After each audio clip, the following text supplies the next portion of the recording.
Hello, lads and laddies. Um, Welcome to another Friday night, and what a week it's been. The weather's changed at last. Really, we've actually had some sunshine, which is amazing. That's caused some problems, that sunshine, which I'll talk about a bit later. But yeah, feeling really nice. I mean, it was lovely the other day. I went trouting, and sort of the bird life was fantastic on the way. It was about 8 o'clock when I was on the way, and there was loads of sheep in the field, loads of flowers. You could just start seeing the bloom just coming on the trees, blue skies. It was absolutely gorgeous. Life's good when you're driving like that. Really enjoyable. So, welcome to the spring. Great. One thing I'd like to bring up is, first of all, the Dirty Business program seems to have been sort of forgot by a lot of people, especially on the TV, because I think the news, obviously, with the war in Iran, has sort of overtaken everything. But let me tell you something now. I've been on a couple of rivers in the last couple of weeks, and it's still pouring in. It's pouring in any major river. Um, Unbelievable. In fact, I passed over the Turn, which is a tributary of the Severn, and it was pouring in there as well. And you think, my life, where does that come from? Right in the middle of nowhere. So it's still happening. There's promises that they took the data with. They now know there's problems, great problems, but there's nothing being done. Make no bones about it. Or if they are doing something, it ain't showing yet. Perhaps it's going to take, like the governments usually say, it'll be fine in 5 years' time. And of course, when it gets to 5 years' time, there's always an excuse. We dropped out of Brexit, or there's a war, or something's happened that they won't do it. But make no bones about it, nothing is being shown for the better at this moment in time. That's for sure. But on a good note, on the River Severn, I see James Bentfield has scored an incredible goal with his £20 3 ounce barbel. Who'd have thought of that? We never ever dreamt of many years ago. The record was, when the national record was 14.6, and then we did get the record with um, a £16 fish off the Severn, which was Howard Maddox, which was a fantastic fish. Unbelievable. I remember being on the Trent a few years ago, and Ray Cutler had a 14.8, and I remember looking at it and weighing it. I said, Ray, can you imagine a few years ago this would have broke the British record? That's how big it is. And a fantastic fish by James, and well done, really well done. Um, I'm putting the the blockers on. There's a couple of people been coming on various pages, including mine, saying, Des, why don't you do some kind of funding? Like Matt Hayes did, some kind of funding, and get money to get cameramen following you around and whatever. I'm not being funny. I do this program, I do Facebook, I let you know what I'm doing, I write articles for abroad and here, and I do the odd film for YouTube, and that's enough. Because when I go fishing, you know what I want to do? I want to go fishing. I don't want to be in the car filming myself. Hi, I'm on the way to such and such. Then when I get there and then talking to you all the time, I actually want to go fishing. Some of the stars nowadays, I don't think they actually go fishing. They actually go making films. That's all they do. Every time they go out, there's a motive to sell gear. There's a motive to make a film or whatever. That's up to them. I don't want to do that. I want to go fishing.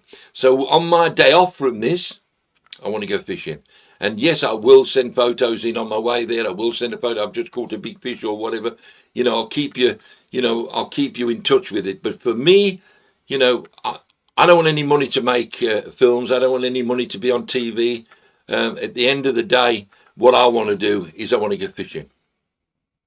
So let's get that clear. And this week, what a fishing, the last 2 weeks has been great for me. I said, that if you get out there, I said that a couple of weeks ago, if you get out there, there's fish to be caught and lots of fish to be caught of various species because the temperature's coming up and fish are starting to feed in, and they did. The first trip I went of this fortnight that I'm talking about, if you like, since my last show, I went on the Warwickshire Lake, and it was quite a bad day for me and Wayne Langston in fish wise. We had a couple of pike, nose under. It was very, very slow, but it was a great day because we'd not been out there since in December. So it was just great to get on the Warwickshire Avon. The river was looking good. Everything was looking good, but the match fished rubbish, and we caught very little. But it was just magic to be out there. We fished from, I wouldn't say dawn. We fished from about 8:30, I think, and then we fished till nigh on dark. But it was great. We just thought it would improve all the time. The conditions were so good. We thought it'd come good, but it didn't. But then I went carping. I knew the carp fishing would be on. I went to a pool that's got quite a lot of commons in, and I ended up with 12 fish and 3 over 20 pounds, which is a fantastic, wintry spring day. It was blowing a southerly, but a tiny little bit of east in it. So what was happening every now and then, you just get that little bit of, at this moment in time, winter's trying to get rid of the spring, and spring's trying to get rid of the winter. They're fighting, aren't they? Having battles, and it was a typical battle as I was fishing there. What was actually happening was that you'd get this warmth, and it was absolutely fantastic. And then all of a sudden, you get that little bit of coolness in it. You think, oh my God, so but I knew they would feed, and so they did. And I had the first one as I put a bait. I did my usual thing. I baited and waited. I baited 3 different swims, and put them in. I just put my gear down, walked around, put some on the opposite bank where I was fishing to cast to by an island, and then one down the side and one on a point, and sort of baited them up. And I suppose from arriving to actually putting my first bait in was probably an hour. But I like that. The longer I can leave it, the better, because I'm allowing fish to come on then. And sure enough, I put a bait on the inside left one, and went to get me other rod, and poof, it was away. I doubt if that would have happened had I just plonked it in without any feed. So it worked. It was great. And I caught 12 fish. There was nobody else on the water. No doubt if I'd have been with a mate or a couple of mates, we'd have shared the fish. But any fish that fed that day I caught, or anything that took a bait I caught. So that's why I had 12 fish. But it was great. And I enjoy those days sometimes, sitting on my own, just thinking, thinking of things for the future and whatever, and enjoyed it. Then I went over onto the Trent. Paul Bird invited me over on his boat for barbel and for zander, and we caught both. It was tremendous fishing. But my life, what a night. Anyone that was out last Thursday night, will know that it was, I don't know where it came from. I was expecting, if I'd thought it would have had a name, these gales and storms have names, and this one didn't have a name. God knows how it didn't have a name, because it was one of the worst storms I've ever fished in. No, there's loads of storms been worse, but if I'd have known it was going to be bad, that probably wouldn't have gone. Jamie Pacey put monsoon. It was, in the words of Jim Nash and Phil Turnton, it was absolutely biblical. They were on the river very close to us. They were just down the river on their boat. And it was funny because at one stage I had an umbrella holding it in front of me to stop it driving into the cuddy. And it blew out my hands, and it went in and went onto the river, and I just couldn't get it. And about 2 hours later, we said, because Jim and Phil got this beautiful, almost seagoing boat, lovely inside, all the mod cons, warmth, everything. It was brilliant. So we went down there and we said, come on, let's go and have a cup. They'd invited us a couple of times through the night. What are you doing still out there? You must be mad. Come on in. Coming in and get warm, get dry, get it. So we eventually about 12 o'clock, whatever it was, we went down and they were fishing for zander and pike, but they got a couple of barbel rods out for the night. And I said, have you done any good? He said, no, we haven't any barbel. But I hooked this fish. My God, I thought it it fought like a skate. It fought that heavy, could hardly get it up. It was incredible scrap. And when he eventually landed it, he landed my black umbrella. I mean, we just creased. It was it actually, can you believe it? This umbrella had gone in and gone sideways across because we were out in the current. He was in close. It had gone down, kited its way across into his line, and he hooked it. It was unbelievable. Unbelievable. Somebody's here put, Matthew, I saw the forecast and stayed at home. Believe me, if I'd have seen the forecast, I would have stayed at home. It wasn't brave. I was over 100 miles from home and I was committed. And so we went on it, and that's it. Anyway, the other day it was great, and the zander fishing I learnt a new method. Really, I've not done a lot of vertical jigging, and that's what we did, and we caught some zander, which was great. That was the next day, but we finished quite early because at the end of the day, the day before, the night before, the day and the night had sort of creased us over. Really, the weather was so tough. But then yesterday I went trout fishing. The warm weather had caused a problem. Really, it had caused a little bit of a bloom. It wasn't an algae bloom. It was some kind of bloom that was clouds in the water, and the visibility was very poor, which you have to say can be a total write-off for trout fishing. But we did manage a couple of fish, and we to get that visual thing, we used big white lures and stripped them back and a few hung on. Not a method that we use that often at this particular lake. They normally go for a more subtle approach, although we've caught them on snakes before, but generally we catch them on buzzers or small nymphs, damselfly nymphs or things like that. But you couldn't see more than 6 inches in the water. So, we blasted a white and orange through the water, and we did pick up some lovely fish, full-tailed rainbows as that one. So all in all, it was, I've had a good couple of weeks. But I told you so. Remember at the last show 2 weeks ago, I said, get out there. And unfortunately, because it's been so hard, and it happens a lot every year, people have it so hard after Christmas, the weather, the rain, the floods, the ice and whatever, they put the gear away and they think, oh no, I can't wait till May or June. I can't wait, that's when I'm going to start fishing again. And that last, March in general, the fishing comes back. The lighter nights come, more daylight. This time now we've got equal daylight. I think it's just gone past the days where we've got equal daylight and equal darkness. So, the fish realise that. They start to know the time of year. They know the temperature's coming up, more food available, and they feed. And I made the most of it. I hope the rest of you, by the look of it, some of you did. But, you put your gear away, and you think, oh no, I'll wait till June. You're losing a lot of fish. Next year, make sure you do it, because I'll be on here again saying what I've caught, that's for sure.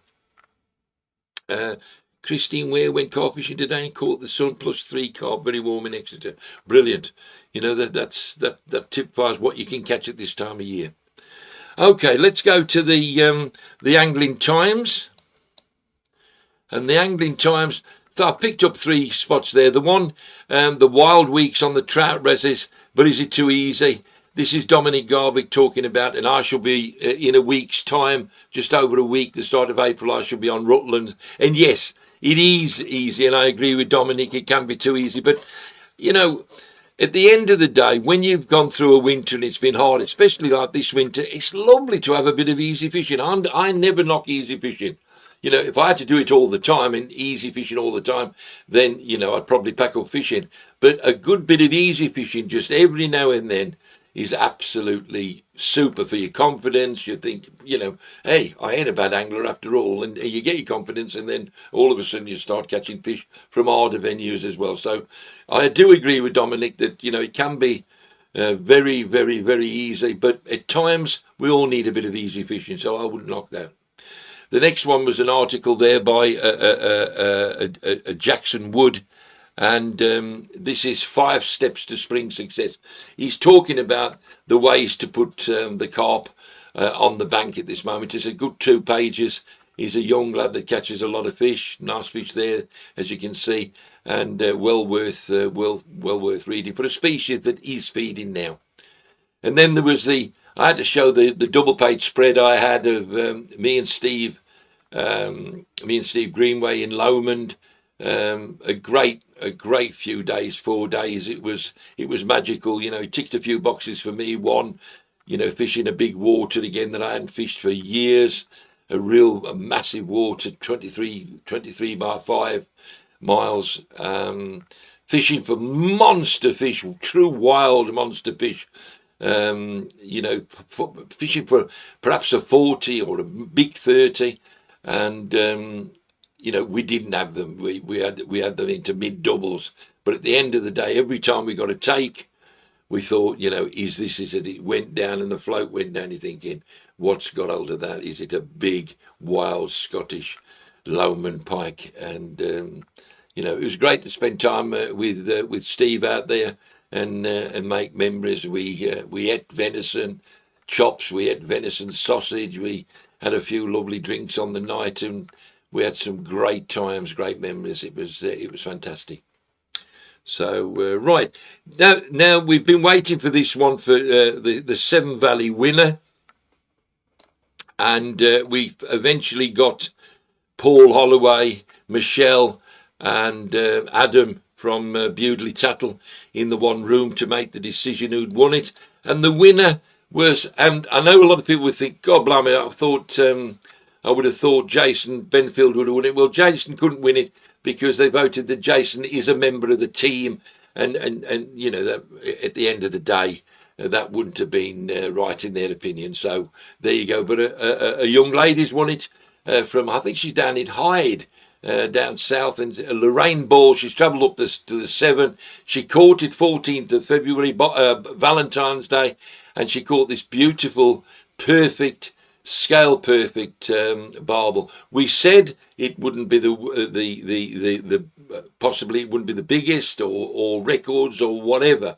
It was a fish that they decided was the best, and a lot of things. It was the fish, the capture, and the photo itself. Perfect photo. She's holding it perfect as she should, and she's holding it perfect.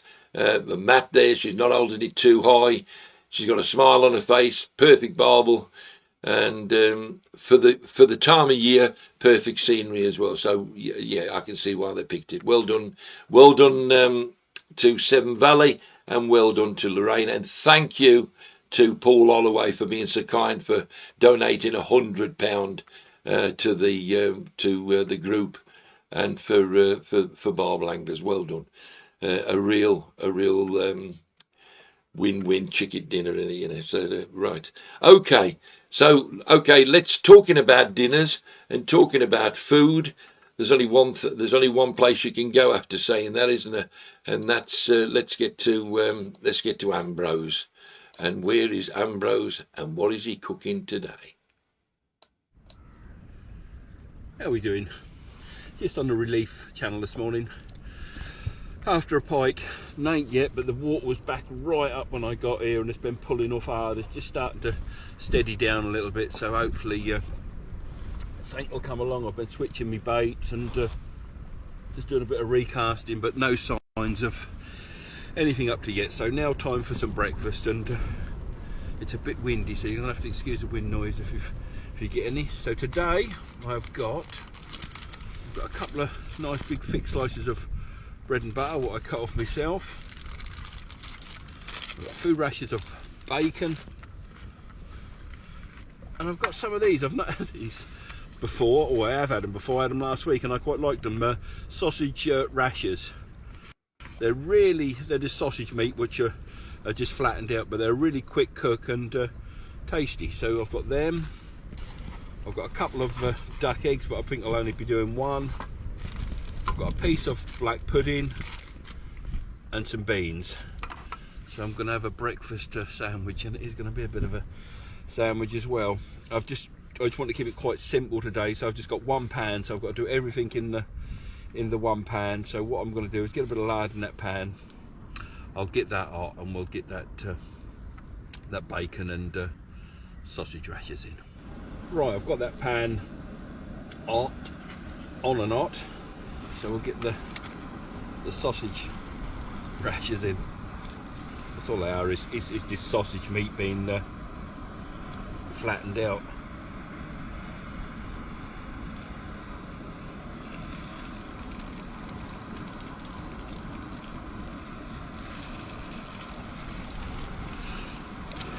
But they say they cook within 5 minutes, so probably be a little bit longer than that, but we'll see.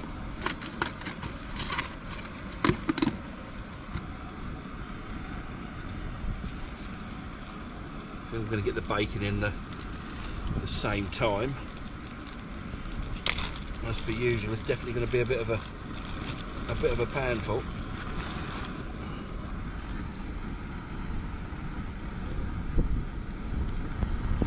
So fed up with the wind. Yesterday was an absolutely beautiful day, but today it's windy and cold.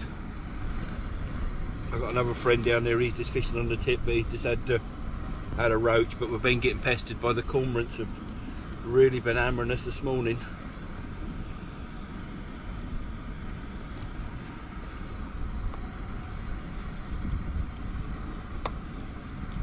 But it's still nice to get out.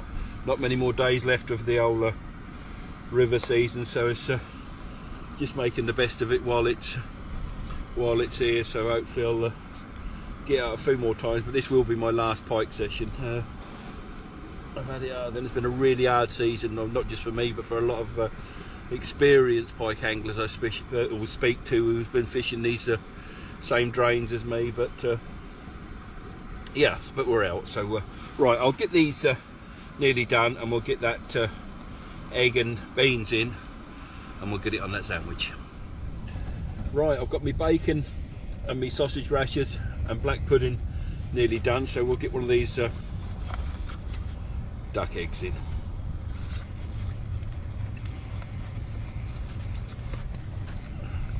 See if we can get it in without breaking it.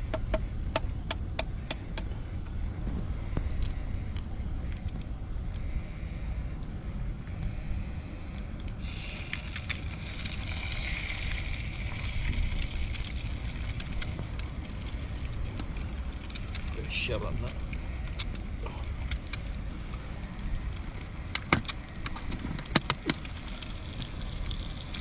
Nearly done.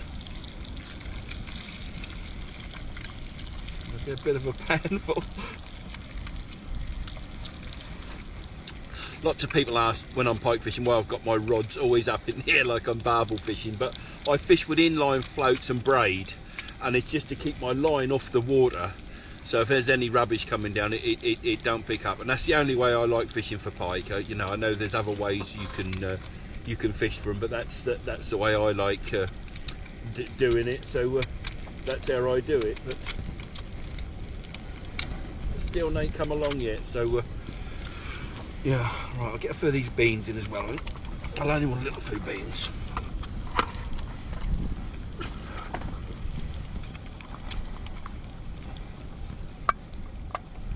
It's just a really quick cook. I mean, you know, probably within 10 minutes you can have it virtually all done. Food beans, I'm just trying to keep them. I only want a little food beans.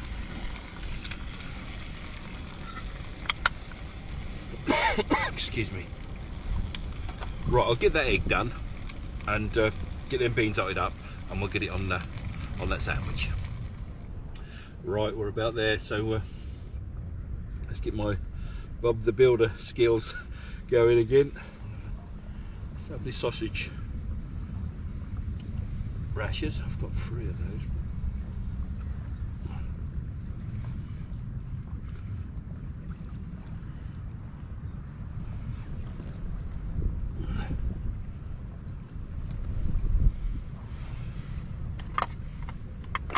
Little food beans.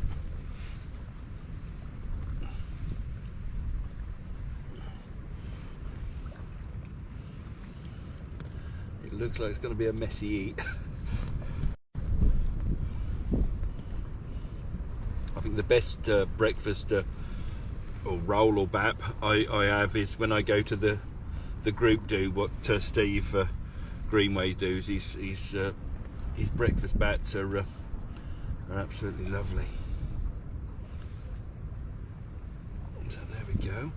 Food beans. We'll get the bacon on now. I've just got some streaky bacon today because it's. We'll go that way.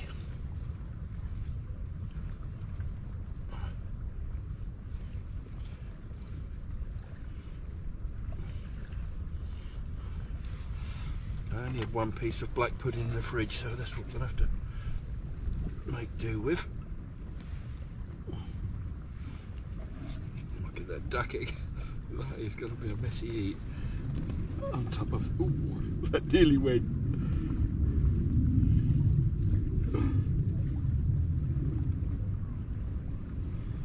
There we go. There we go. So it's just what we got. We've got sausage rashers, streaky bacon, black pudding, and duck egg on a nice couple of thick slices of bread and butter. So I'm going to get that out. As per usual, just a few more hours fishing, just see how we do, and yeah, I'll just take it from there really. So once again, thank you very much for watching. Tight lines and full bellies. Cheers.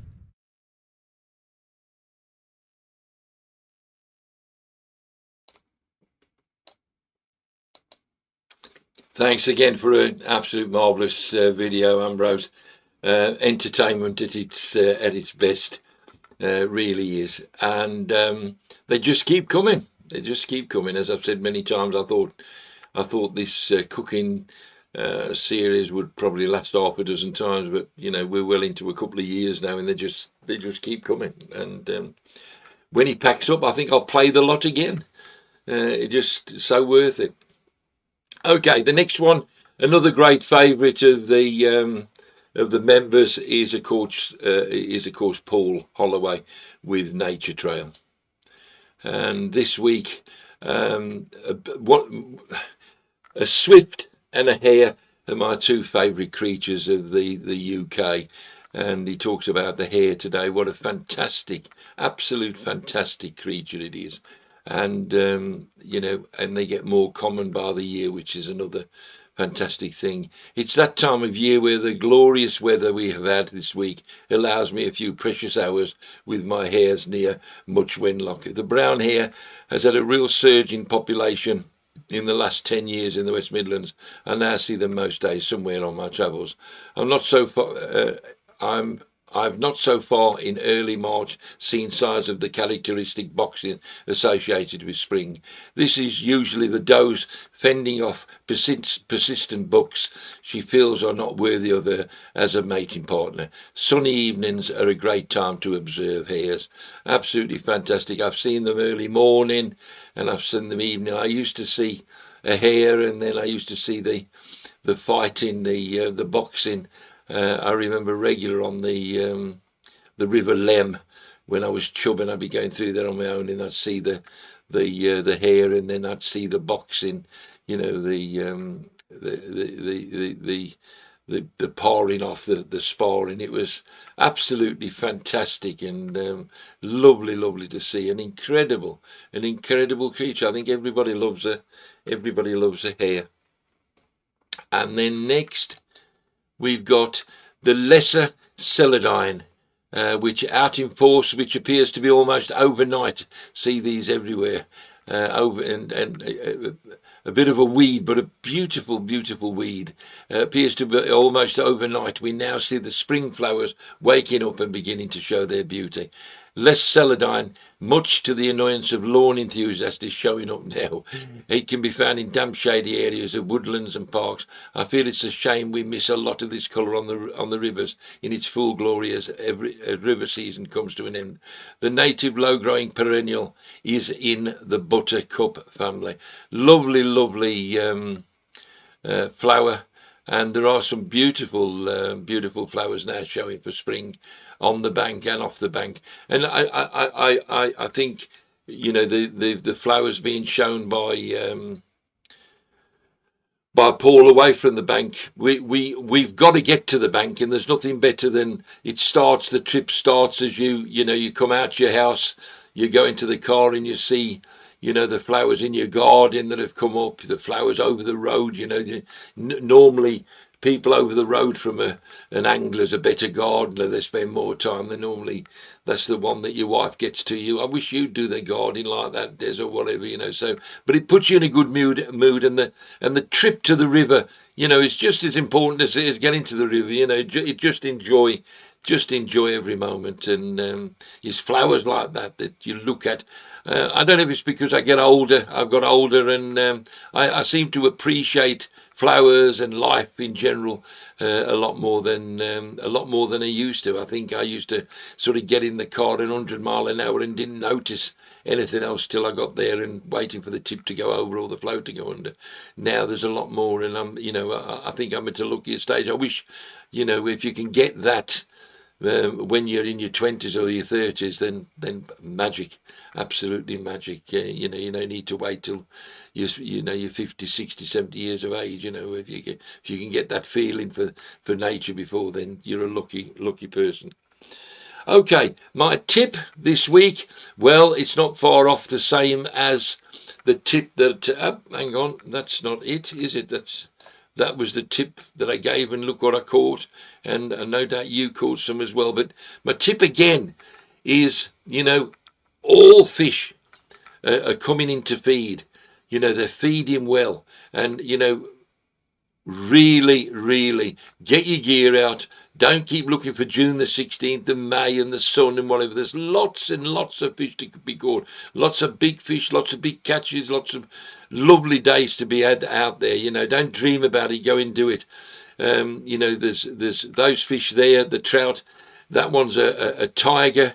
But, you know, they are about, I noticed Julian Strutt on there at Elderdine with a well, I caught that one in December. But they're there, you know, to be caught, and they're feeding now, and they're feeding better than ever because the temperature's just up just that little bit. The clear water from the winter, and there's some tremendous fishing to be had. And as soon as the temperature changes, like next week, if you think it's going to be hard, just revert back to trout, because clear, cold, freezing water, trout feed like hell. Absolutely super. It's always a safe bet, always a banker to get on with. And I can never understand why anybody who loves their lure fishing or loves the drop shotting, you know, it's the ultimate. If you like a take on a quiver tip, or you like to see the float go down, you take it from me. And nobody loves it more than me, but I tell you something now, when you're pulling back figure of eight or stripping it back and suddenly, and you feel the tug on that line, oh, it's absolutely magical. And there's plenty to be had now. Carp. I think that one was called from Top End 20 from Merrington in Shropshire a couple of years ago. And this time of year now is for carpings absolutely fantastic. They're big, you know. They're getting the nose bags on. They got the spawn in them. They're heavy fish. Yeah, like Mark Goodman said, the tug is the drug, and it really is. The tug is the drug. And, you know, there's so many carp to be caught at this moment in time. If ever they're going to start dropping the guard, it's now. That they might not have been pressurised through the winter. They're just starting to feed, and you can nail a good one. So think of carp now. And tench, a lot of people are just starting to think tench now, including me. You know, tench fishing, again, probably not carrying so much spawn at the moment. You know, they do tend to carry it straight through till June, sometimes July. but you know, the fishing is, they will be bubbling. In fact, I noticed on the trout lake yesterday, my mate's got a few tench in there, and there was little needle bubbles coming up. You know, while I was sort of fishing, I think I'm going to probably foul up one of these on the white lure, you know, and it wouldn't be the first one that's took a lure or a big fly. So, but they are feeding, they are bubbling when they're sending needles bubbles like that. They are nosing around in the silt, so they will have it. Another great one to have a go for at this time of the year, any time of the year, but this time of year is a real good time of the year for them, and that's bream. You know, especially the mild winters. Now you can catch them right the way through the winter, but this is springtime. Is a fantastic time again. They're very big fish. They haven't spawned. They're carrying spawn. They're eating. You know, you don't get any better than that. When big fish want to eat, that's when you're going to catch them. And there's, I put 4 species up there that there are other species, of course, but those are the 4 species I suggest that you have a go at. They are well worth a wrap, that's for sure.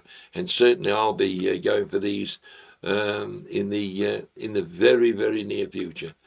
The very near future. To be honest, I'm having a couple of days off. I'm what with the period on the Trent on the boat and the weather, and then with fly fishing all day. And I fished hard yesterday. I thought it'd be a waste of time on the buzzer, so it was pulling line all day and casting all day, and 8 hours of that has made me a little bit sore. So I've got a nice rum. And then I'll have a few more later on in a couple of days rest, and I'll be ready to rock and roll again. Okay, let's get to the Zero Fit prize, which the winner for me this year, Jamie Hall, fantastic. He's a good member. He's always catching fish, always catching different fish around the country. But this one, this catch was super, and I thought, yeah, you could do with a Zero Fit. He's got some nice gear. You can tell he likes nice gear, and he'll certainly like the Zero Fit. But Jamie had 6 fish over £2 with a personal best. What an honest guy, 215. Obviously not quite broke the £3, but I got a feeling he will, and he'll probably break the 4 eventually, no problem. But great catches, lovely, lovely fish. They look mint fish. It looks a venue that could well do. In another year. They grow very quickly, Jamie, so stick with that. You know, all of those fish could be you know, very near to 3 or over 3 in 12 months time. They grow very quickly. From that weight, from 215, they quickly move up to £4 if they're the right strain in the right water, and they certainly look bonny fish and could do it for you. So well done. Enjoy Zero Fit and keep warm. You certainly within the next couple of weeks you won't be using it, that's for sure, because it'll be too warm. But over the next couple of weeks and certainly next winter, it'll be good for you. Okay, let's move on now to Phil Lane, and he's going on to a subject about loading the reel, reloading it, turning the line round on his spawn reel, something that we all need to do at some time, and he shows you the right way to do it. Let's go to Phil Lane. Evening, everybody. Unfortunately, one of those dreaded tasks this week, which is I've got to reverse the line on my spod reel after 2 years on that, with no breakages, which is a good sign, but I've noticed signs it's starting to fray, so that has come the time. So I'm going to take the opportunity to run you through what I use for that, show you how I set it up, and I've got a couple of little tips along the way. Now, normally, because this reel comes with 2 spools, it's a fairly easy task. I just reel the line onto the other spool and new shock leader, etc., and I'm ready to go. But this often occurs when you're on the bank. I've had it a number of times where an angler has maybe broken off 30 quid's worth of spons, which makes him realise that his braid needs reversing. And the only way you're going to get a spare spool, because often these new spod rods don't come with a spare spool, it's pretty unusual, is when you're on the bank, you might have to strip the line off one of your line options on your carp reels. So it's not the same spool, so you can't just wind it on, which means you sort of need a third option as well. So what I'm going to do is I'm just going to take you through that scenario, imagining that we're on the bank. I've just cracked off a couple of times. I need to reverse it, but all I've managed to do is get one spare spool to do it, because obviously normally you would go from this reel onto that reel, which would reverse it. Then you go on to a third reel, which will put it the right way around again, then back on to the first reel in order to reverse it onto your original line. The difficulty being, if you only have one, is the reversing of it. So I'm just going to take you outside and show you how we do that.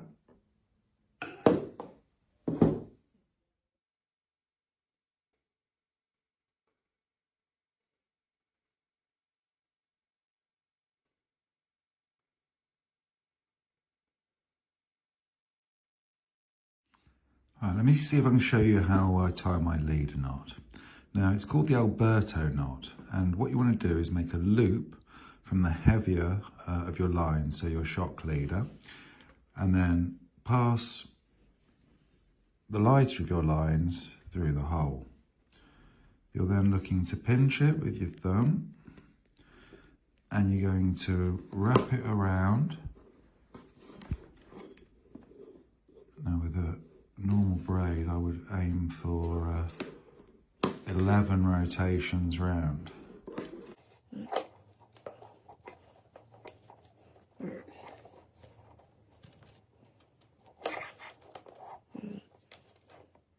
What we'll do, because this is thicker, I'm going to go with 8.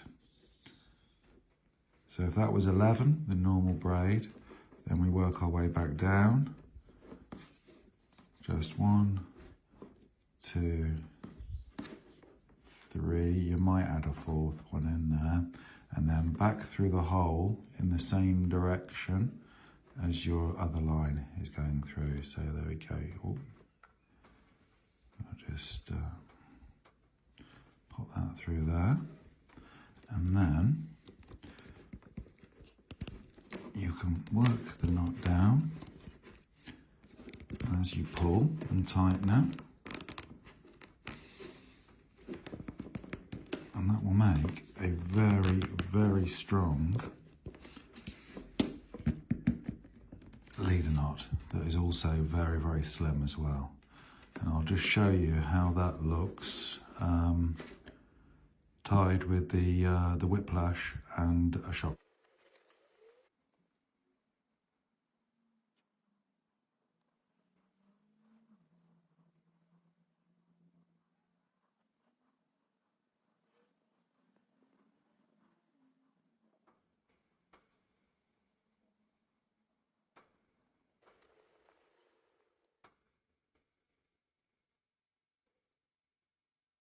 And your loop for your spom should come down as far as the spigot when you've got 3.5 wraps around your reel and the rod is set up. Now you may have noticed that there is a little tiny loop on the end of my loop that I've tied for my spom.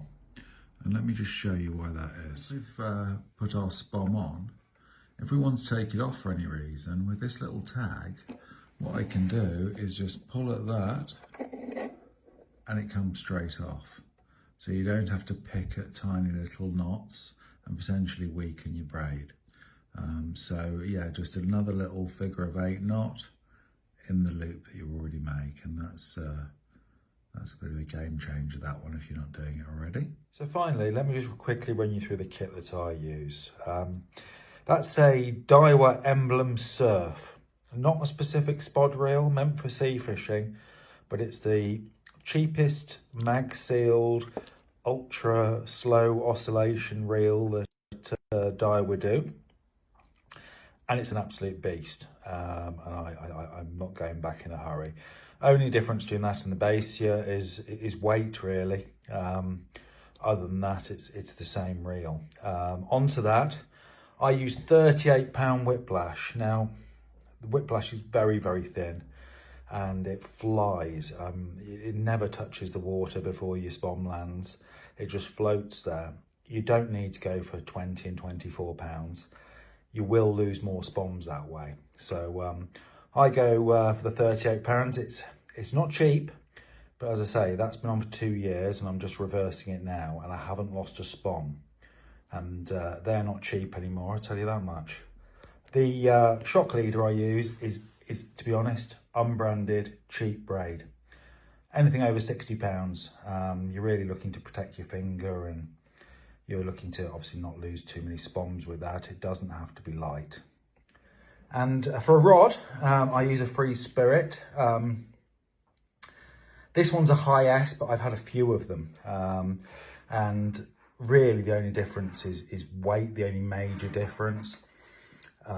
They are excellent rods, and the reason I switched across to Free Spirit was I noticed that a lot of the top anglers who actually buy their own kit, they were using the Free Spirit rods, certainly for their spomming, and very, very good for that, and not too difficult to load up, so good for people who aren't maybe as experienced in their spomming. But there you go. So we're all loaded up, ready to go, and we'll see you next time, guys.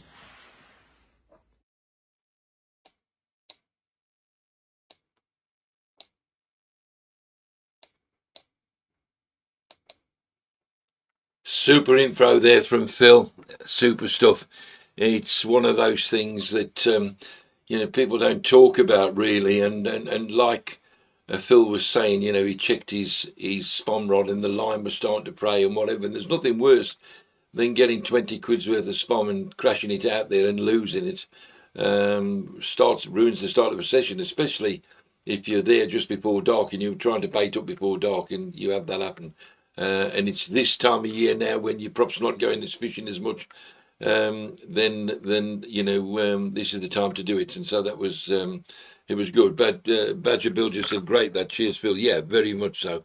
A subject that not talked about that much, but thank you very much, Phil. Super stuff. Okay, the question of the week. That's changed this week. We're back to just the pudding mix. I don't want to go into it, but we won't be doing the leads anymore. We're just doing the pudding mix, which is still just a fantastic prize. And the winner of the pudding mix, my pudding mix from Willie Worms. Yeah, Phil, no worries. Thank you very much, mate. Is the pudding mix from Willie Worms is the winner, and the winner this week is a chap called named Mark Oliver, and Mark is he said the best setup for tench. Well, we're going to be fishing for tench. I've suggested that you go for tench, and we'll be doing it in the very, very near future. And the best setup. What do you mean by best? I'll do the two bests that I associate with. One of the most successful, the best successful one, definitely is take some beating is a method feeder. A feeder or a method feeder loaded with pellets, a pellet on or corn or whatever on the hook.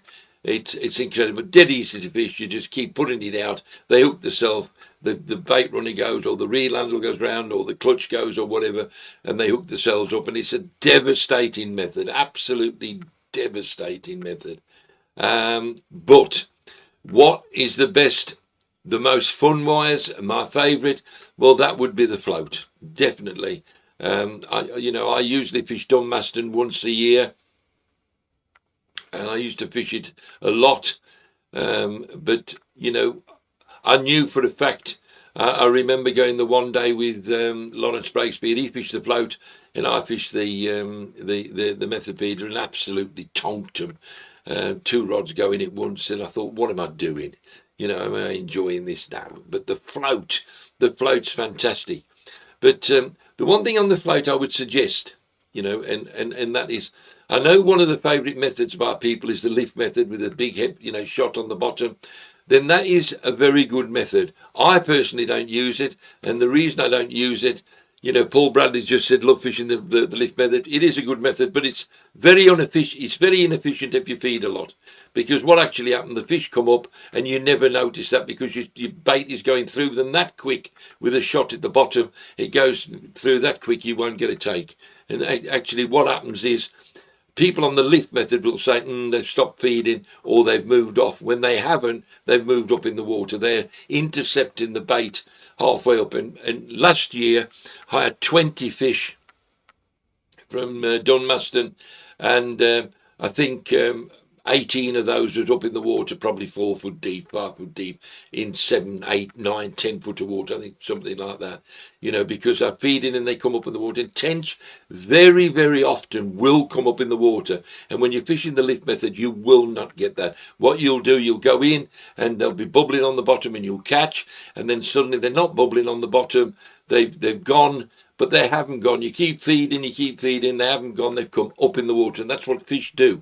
Any species of fish, if they're competing, there's a number in the swim, they come in and they eat and they compete again. But as it keeps coming in, you only need one to go up. It might not be the tench, it might be, first of all, some rudd or some other species that starts going up and intercepting the bait. And what actually happens, the tench look and say, no, you ain't having that all to yourself. So they start coming up as well. When they start coming up, you then say they've gone or they're not feeding. And they're feeding better than ever. They're absolutely smashing it. And, that's the best tench session last season when we were riding back from the peg and catching them at about 8 inches depth. There you go. They do come up in the water, and that's how I catch a lot of them. So, yeah, my favourite method, the successful, would be the method or feeder fishing of some kind. And certainly, the float, float is when I want to catch some, and there's plenty in the swim, because a float is very difficult. If you're fishing for one fish in a session and you're fishing for 24 hours, then looking at a float 24 hours is just not feasible. You're going to miss the bite. You can't keep looking at a float that long. But when you're feeding, you've got a chance of a few fish, then I would say the float's the best method. I hope that's answered your question, Mark. And well done, you've won the pudding mix, and it's on its way. Okay, Michael Crofts. The best indicators to locate fish. Do you use water temperature, structures, time of day, all that? Yeah. To be honest, I use the lot. I use them all. Water temperatures, structures, etc. It's all once you. I always say to people, get to know all about nature, get to know about the species, learn about the species itself, and then you will understand. You will understand that the fish that feed, early morning, the fish that feed through the night, the fish that feed in real high temperatures, the fish that feed in clear water, the fish that feed in dirty water. You'll learn all these and you'll put it all together. To say that to pick things out now would you'd write a book about it. I could literally write a book about it. All I can say is learn, go fishing and learn, and make a mental note or notes in a book of when you caught them that particular species, and then you'll start putting together. But all of those things you asked, all of those things come into it. Ian Hind, what out of fashion method still catches fish? There's a lot of out of fashion methods, but I would say the one that you rarely see a carp angler, especially on a big fish water, do, and you can still catch big fish and you can still catch fish on it, and that's a floating piece of crust. I know, they're too big, they're too wise, they're too. Let me tell you something now. They don't see it very often, and very often you can just, if they're going to take it, you put it out and they come up and boof, they take it. It could be a 40, it could be a 30, 20s, it could be double, depending on the water.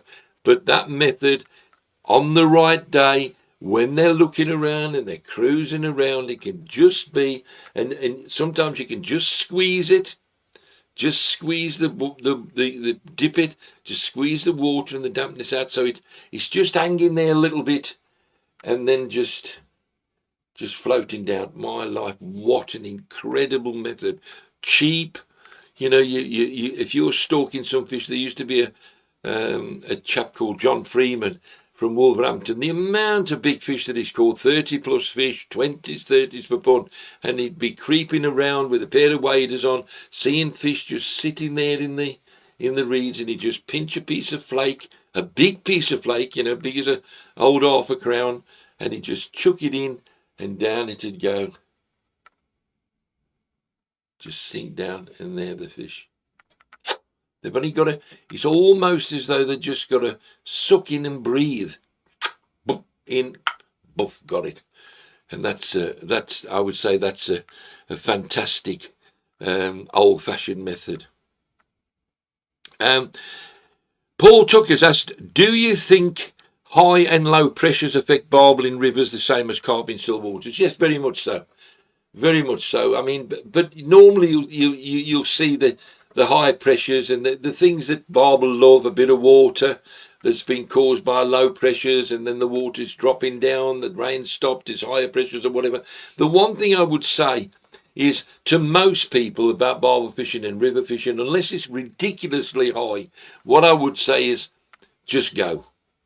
Just go. The amount of people that say they go once a week, but they didn't go this week because they thought the pressure was too high or too low. Wow, no. You know, if you only go once a week or once every 2 weeks, if you're going to try and, you know, get the pressures and get the right day, is it the low pressure? Is it high pressure? Is it, you know, is there enough water? Is it low enough? Is it coming down quick enough or whatever? Let me tell you something now. The only thing that you've got to do is go. That's it. Because the amount of times that the pressure's high, you'll catch. The pressure's low, you'll catch. Whatever. You know, there ain't no perfect time. There is perfect times, but if you're going once a fortnight, once a week, like most people do, even less, once a month, whatever, then if you're going to try and pick the perfect conditions, you'd end up going once every 6 months. You know, I can afford it because I can go. I don't go 7 days a week, but I can go 7. So the 4 times or 5 times I go, I'm picking the best times. You know, the 2 days or the 3 days that are sock on, it's no coincidence that I'm normally on the water. But I can do that. If you're a normal bloke, a normal job, whatever, just go. Just get in your car and go, and you'll catch. Don't think too deep. Andy Portman, commercial fisheries, damaged mouths, what's the cause? Match anglers, pleasure anglers, whatever, it doesn't matter. I tell you the biggest cause in commercial fisheries, and I tell you what it's been for many years now, is people trying to land fish too quick. You know, we've ended up with poles that are like landing net handles, elastics that are thicker than, you know, some a girl's knicker elastics, and they're trying to land them too quick because what they want is £100, £200, £300, £500, £1,000 to get that quantity of fish. You can't afford to do what I do, and that's play the fish, gently play it. It goes down, it comes up. You don't force it. His head comes up. You go to land him, he goes again, and then you bring him back. Nah, bump. Landed. There's only one thing you can damage. When you play a fish that hard, there's only one thing that gives. That's the gob. And that's where that pressure is. So, you know, how we get round that, I don't know. But I tell you something now. The thing that damages fish's mouth is not pleasure anglers, not bad unhooking. Most of it is playing them too hard, ripping them out. That's the problem. Glenn Fellers, best conditions for big eels and what baits? The best for me, you know, I'm not an eel angler. I'm I'm an all-rounder. But for me, I haven't eel fished for the last few years now, and the conditions have been perfect. hot summers. I mean, last year was perfect. I should have gone, but I didn't.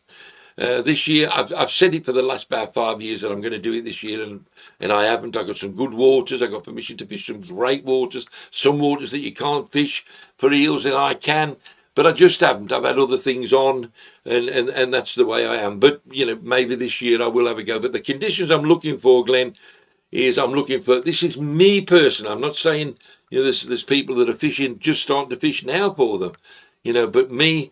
I want it to be really warm, so that means it's got to be at least July. It's really warm. I love September. July, August, September is my favourite times. The water temperature's really up, and the eels are really feeding. There's fry in the water from fish spawning.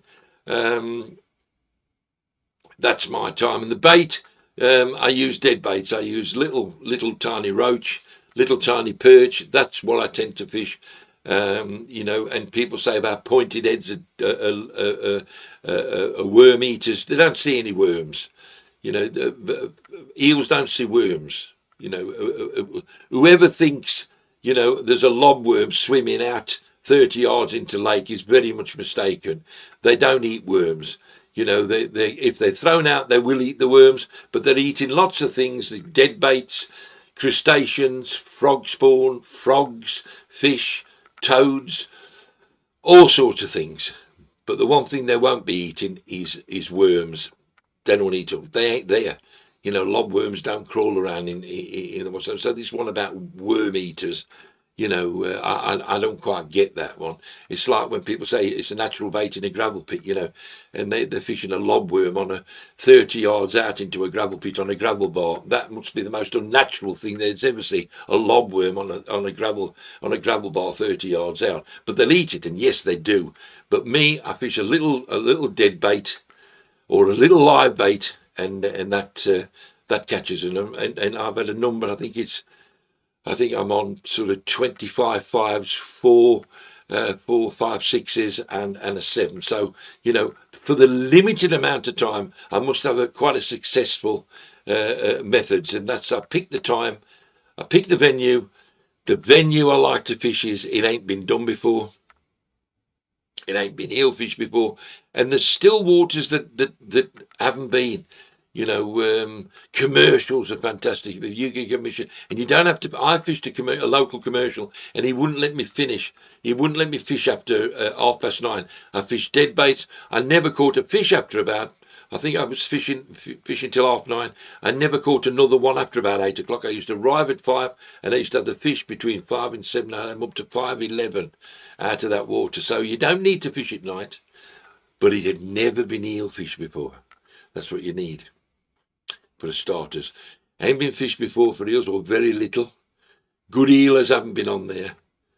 Dead bait, warmth of summer, game on. Eels are about. Okay, and the last question is Barry Pullen, and he's saying, has fishing gone too commercial now compared to when he was young? Well, to be honest, mate, he said that when he was young, the fishing was so simple. It always is. Life's simple. When you were young, it ain't changed, mate. Of course it's moved on. But, your life was a lot simpler when you ain't got no mortgages and no marriage and no kids and no car finance. You were just a kid at 7 years of age on a canal with a rod. Yes, of course it was what's name, but it ain't no more complicated. And the nice thing about fishing, you can still do whatever. What I don't like in fishing is people that condemn the people that have moved on and perhaps use more modern kit like bait boats or whatever. But you haven't got to do it. But the problem is, because they're catching more doing it, they don't want them to do it. They don't want them to move on. They want them to stay there. So just be careful you don't get into that mode yourself, Barry, because at the end of the day, fishing will move on like everything else. Footballers ain't playing with leather balls with laces in and great big boots and long shorts. Things have moved on. Darts, they ain't great big brass darts now or whatever. Things have moved on. and they always will, and that's what's happening. But as for it being more complicated now, life as you get older, when you look at it when you're 30 years old, 40 years of age, it's always more complicated than when you were 5, 6, or 7 years of age down on the canal, fishing with a float for gudgeon. That's a fact, mate. But you can still, if you want to fish with cane rod, if you want to fish for gudgeon, if you want to fish with a piece of bread or a worm with a jam jar or whatever, you can still do it, mate. And that's the nice thing about fishing. You can still do it. That's why I admire so much about Lawrence Breakspear. Of all the things that's happened in barbel fishing, he still does it his way, when and where he wants to. You don't get carried away that he's catching an 18 and a 19 and 20 and 2 15s in a night there, and he's using this, he's using that. Lawrence does it his own way, goes to his own venues, his own places, the way he wants to, and that's it. Some would say he's wrong. He would say he's right, and a lot of us would say he's right, because at the end of the day, as long as you're doing what you want to do and don't affect anybody else, and as long as you're happy, then away you go, mate. That's as good as it gets. Okay, the Willy Worms, a winner of the boilies. Although I know that the winner, I froze at the moment.